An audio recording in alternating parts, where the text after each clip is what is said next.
Naquele momento especial, eu sempre digo que a gente ganha um corpo, presente de Deus, para a gente cuidar com responsabilidade, né? A gente não pode ser negligente. Muitas vezes a gente compra um equipamento bacana em casa e é negligente, nem lê o manual, joga fora. Mas com o nosso corpo a gente precisa entender como é que ele vai funcionar bem. Por isso é que eu amo tanto as pautas de saúde, porque é uma forma da gente entender o que está acontecendo com a gente, prestar atenção nos sintomas, ver como é que a gente faz a prevenção, sobre todas as coisas, melhor é prevenir, né?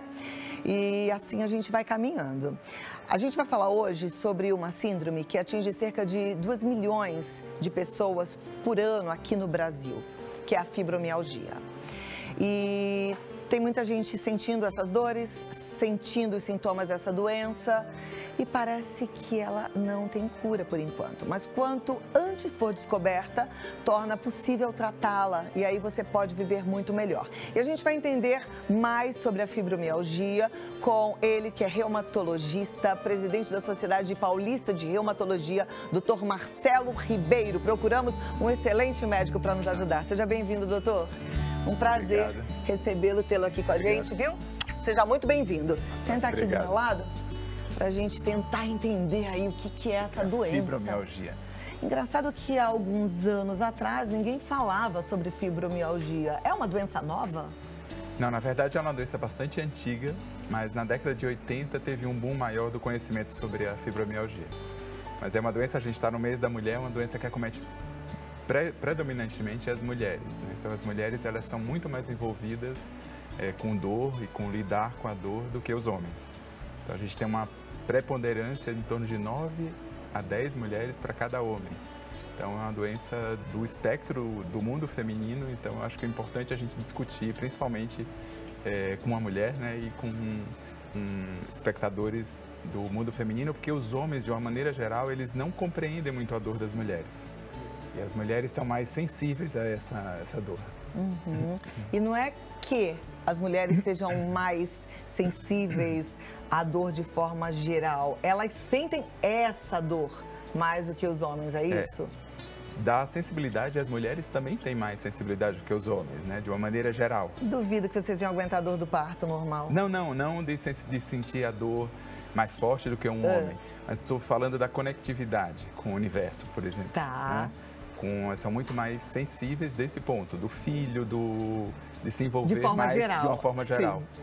Mas não, os homens são muito mais medrosos com dor, né? Não toleram a dor. Então, de tolerância, as mulheres toleram bem mais. Mas essa doença comete mais as mulheres, então. Tem alguma relação, tem algum fundo emocional nisso? O que hoje você já entende? A gente sabe que tem um papel genético, porque quem tem a fibromialgia, o seu filho ou sua mãe, pode ter maior risco. Então, tem um aspecto genético que não é muito bem compreendido, mas tem muito a ver com essa dinâmica da nossa vida como ela é hoje, né? Então, menos tempo para descansar, menos tempo para praticar atividade física, né? Então, a atividade física, sem dúvida, é uma das principais ferramentas que nós temos para lidar com a fibromialgia. Então, quem pratica exercício vai ter menos susceptibilidade. Então, esse é o nosso recado principal, né? A atividade física seria uma boa prevenção. É muito bom para a prevenção e para o tratamento também da fibromialgia. Deve ser difícil. Daqui a pouco eu quero entrar um pouquinho mais nessa história do tratamento, mas eu fico imaginando que a pessoa com dor, ela tem vontade de ficar encolhidinha na cama, né? E ter que sair para fazer exercício com dor no corpo não deve ser fácil, né? Não deve ser fácil, mas de uma maneira geral, quem tem fibromialgia tem menor tolerância ao exercício. Então, começa a praticar uma atividade física e já se sente cansado. Porque esse é um dos sintomas mais importantes, o cansaço, a fadiga, aquele cansaço que você acorda e não está reparado, né? É um sono não restaurador. Parece que trabalhou a noite inteira. Então, essa é a sensação que a pessoa acorda pela manhã, né? E não é uma sensação agradável, né? Então, de uma maneira geral, a gente deve acordar revigorado. Quem tem fibromialgia acorda cansado, acorda sem energia. E essa energia vai se dispersando ao longo do dia também. Ao final do dia também está mais uma vez cansado. Mas o tratamento para isso, que parece que é uma contradição, né? Porque você está com dor, você quer ficar quieto, mas na verdade quanto mais você se mexer, melhor, né? Então, quando a gente pratica atividade física, a gente libera uma série de substâncias que são analgésicas, que melhoram e modulam essa dor. Porque, na verdade, a fibromialgia é essa desregulação da sensibilidade para a dor. Então, ao mínimo estímulo, você tem uma dor mais importante. E vão ter pessoas que vão ter uma dor, né? A dor é um sintoma subjetivo. Então, vão ter pessoas que vão sentir mais e outras que vão sentir menos. Mas a gente tem esse espectro de pessoas que têm mais fadiga, outras que vão ter mais dor, outras que vão ter mais insônia, outras que vão ter esse aspecto de ansiedade, depressão. Outros sintomas associados à fibromialgia são a enxaqueca, né? Então, a dor de cabeça persistente. Que são doenças, né? Então existem várias doenças relacionadas à fibromialgia. Ela tem fibromialgia e, frequentemente, outras doenças. Podem ter outras coisas. Então, na mulher jovem, pode ser uma TPM no início e vai se manifestar mais à frente como uma fibromialgia.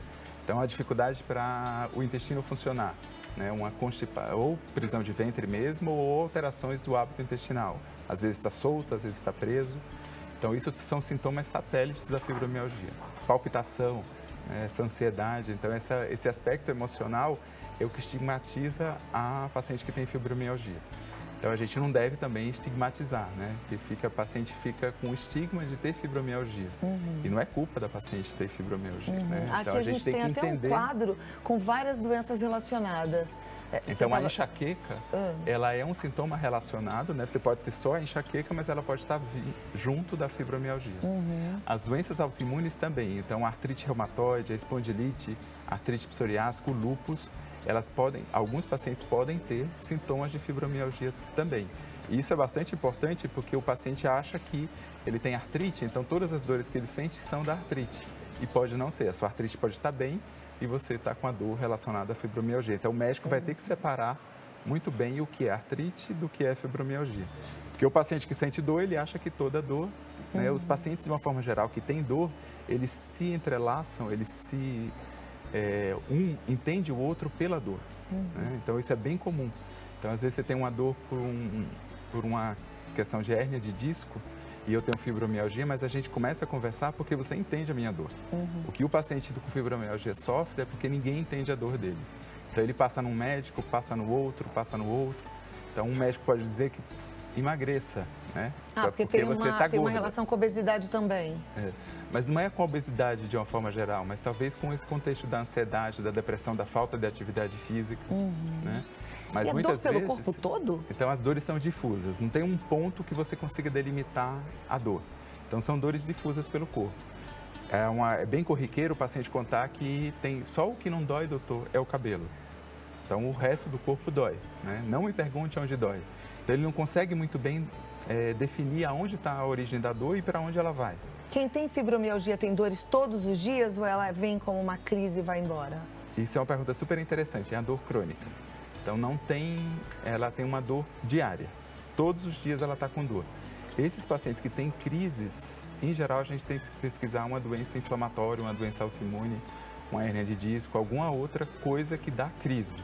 Por exemplo, uma sobrecarga. Você pega uma mala, você faz uma faxina em casa e tem uma dor em crise. Essa dor não está relacionada muitas vezes com a fibromialgia. A fibromialgia tem esse estado fibromiálgico. É você se sentir cansado o tempo inteiro, se sentir com dificuldade para dormir. Né? Então é muito sofrido a vida do paciente que tem fibromialgia por causa disso.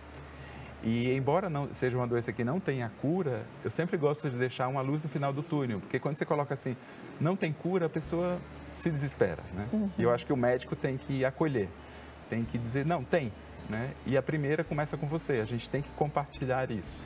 Você tem que me ajudar também nesse aspecto, né? Você tem que fazer atividade física. Esse é o aspecto mais importante que a gente tem para tratamento da fibromialgia. Qualquer atividade física?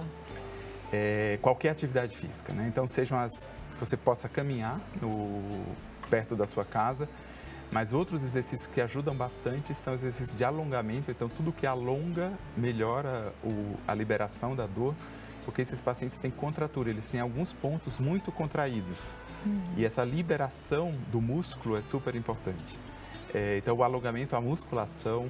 Então, qualquer atividade física é benéfica. A gente tem até aqui pilates, yoga, hidroginástica, todas dança, elas caminhada. são ok.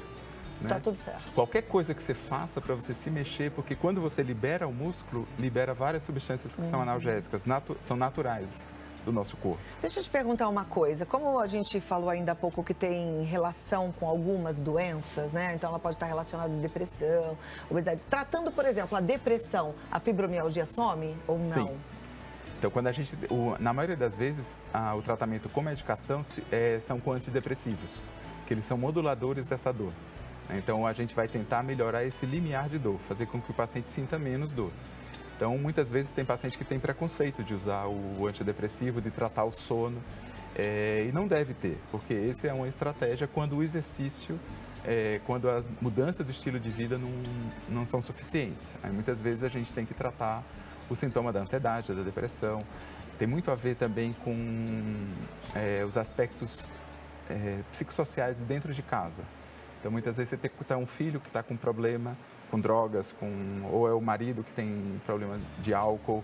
Então, todo esse contexto a gente tem que abordar, porque senão a gente não consegue tratar o paciente que tem fibromialgia. Tá vendo? É um todo, não dá pra gente pegar parte do nosso corpo. A gente não pode dissociar. Né? Então tem que ser tudo. Por isso é que eu defendo tanto os grupos de apoio. No caso de Amor Exigente, que eu falo aqui toda semana, problemas a gente tem, mas a gente não pode ficar sozinho. Então vá para um grupo de apoio para você já ir melhorando um pouco a sua cabeça e buscar qualidade de vida. Porque se a gente não tá bem, a gente não consegue ajudar ninguém, né? Então a gente precisa realmente se cuidar. Apesar de ser o tratamento com antidepressivos, quem cuida da fibromialgia?